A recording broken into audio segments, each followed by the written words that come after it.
Դուք ինձ կօգնեք։ Պարոն Կարապետյան, ամեն դեպքում շարունակում է ձեր անազատությունը եւ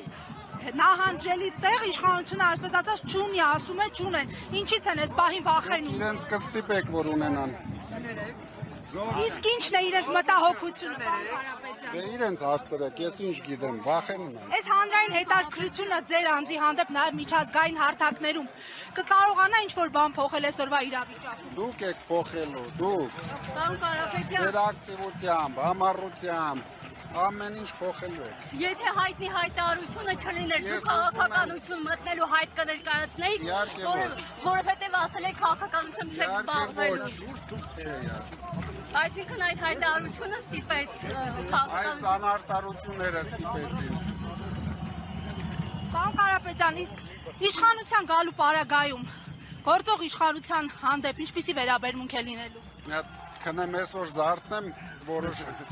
Պարոն Կարապետյան, Փաշինյանն ասում է ըստ էության Ռուսաստանից է ուղղորդված, որ գաք մասնակցեք քաղաքական ընտրություններին։ Ռուսաստանը միայն ուղղորդում է Փաշինյանին։ Ինձ ուղղորդում է հայ ժողովուրդը։ Փաշինյանը այսօր շունչ հանգել է անվանել ձեզ, Քոչյանի եւ ԲՀՏ-ի ձայն տվողներին, հիմնվելով երևի ձայնագրությունների վրա։ Այսպիսի հայտարարություն Ես ինչ արձագանքեմ, դուք պետք է արձագանքեք։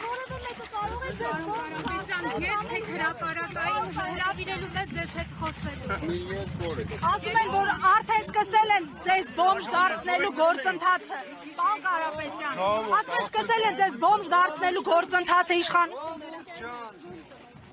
Ժողովուրդ, այնտենց անլուրջ մարդկանց հայտարարություններին մի արձագանք։ Կներեք ժողովուրդը։ Հետևից չեն կարող մտնել ժողովուրդ։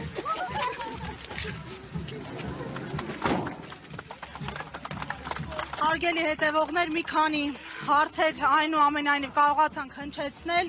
այս ընթացքում։